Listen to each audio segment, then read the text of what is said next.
A while ago, I was watching a video on a channel called Second Thought. For the purposes of time, I will simply briefly summarize the video and my problems with it, but I'll leave a link to it in the description if anyone wants to have a look themselves. The video's thesis is that capitalism is threatening personal property via the increase in the business model of rents and indirect ownership.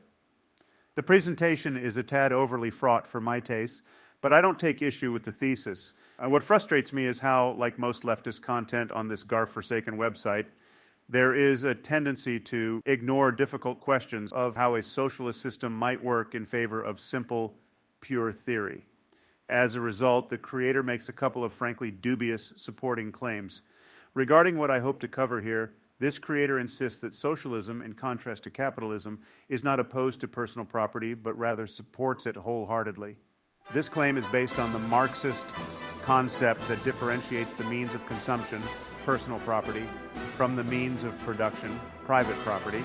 So he follows this by clarifying that while the possession of a factory which produces Ford F-150s for Jeffrey and his good old boys, private property, is problematic, the possession of a house, a Ford F-150 itself, or anything else you use throughout your daily life, personal property, is not problematic under socialism. This claim is a great oversimplification that ultimately ignores the relevant history and the complications of implementing theory in the real world. The first problem is relatively obvious.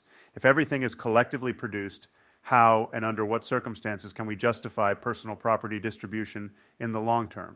For example, a socialist system may not take away Jeffrey's Ford F-150, but will it really dedicate scarce resources, metal, chips, labor, factory time, to building him a new bang bus when his Ford breaks down from inevitable cum overload?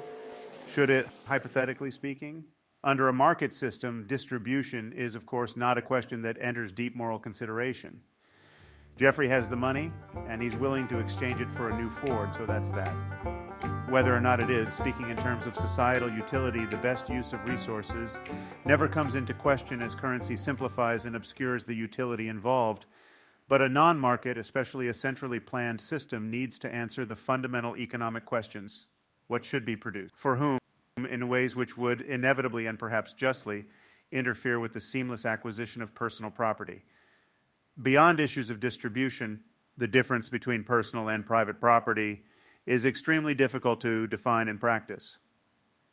In the Soviet Union, Stalin's collectivization policies meant the socialization of much of what might be considered personal property, like housing, but there still existed personal ownership of even those objects which could be considered part of the means of production, such as farming allotment. After Khrushchev took power, he opined, under certain circumstances, excessive personal property may become, and frequently does become, an obstacle to social progress, a breeding ground for private property instincts. It may lead to petty bourgeois degeneration. Obviously, there are pedantic questions about whether the Soviet system represents genuine socialism, which may be introduced by those misguided individuals who insist on the existence of objective truth in societal ideology. However, I will address those later after the conclusion of Kevin McCarthy's orgy. The reason I use it as an example is because it is one of the longest-running systems of attempted Marxist socialism, successful or otherwise. The point is that socialists can easily disagree about how to divide and distribute property, and private property versus personal property is a spectrum rather than a definitional binary. Once a socialist system is introduced, could the rich retain their mansions while the homeless sleep on the street? Could Jeffrey retain his fleet of Ford F-150s while there exist good old boys going without? These things produce nothing, except perhaps erections and cum in the latter case, but the distribution of such vital means of consumption could easily be argued to be within society's just sphere of control. Could they retain their idle gardens, boats, and cars while people starve and industry goes without transport? These are clearly not instruments of production now, but they easily could be. Should the means of production be owned and controlled by the individuals who work them daily, or by a social institution like a commune, cooperative, or state agency? Similarly, should what is produced be determined by the whims of the worker, the whims of the consumer, or the whims of high society?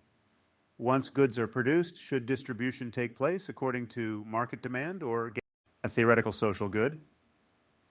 Ultimately, however you answer any of the preceding questions, you could theoretically be considered a socialist, And that is the problem with the term socialism. It is indefinable and constantly in flux, much like the sexuality of Jeffrey and his good old boys. As with all terms, its meaning is not a pillar of unquestionable truth, but a determination of collective whim. Socialist ideologues who insist on the truth of their own specific definition of the term are no different than libertarians who claim that capitalism isn't capitalism because of government regulations. Just as in this case, I see no reason why anybody should call themselves by such a controversial label as socialists. Do you think a workers' revolution is inevitable? Do you believe in workers' rights? Do you believe in economic intervention and mutual aid? Do you think our markets are misguided? Even if you universally answered yes, there's still absolutely no reason that you need to call yourself a socialist, a term which carries such prejudice, controversy, and civil strife. Whatever you call yourself, if you are truly radical, don't be a McSocialist, one who claims to want change but will stand up for any and all comfortable parts of the status quo, even if they are problematic or if their existence produces ideological inconsistencies. Garf speed gamers?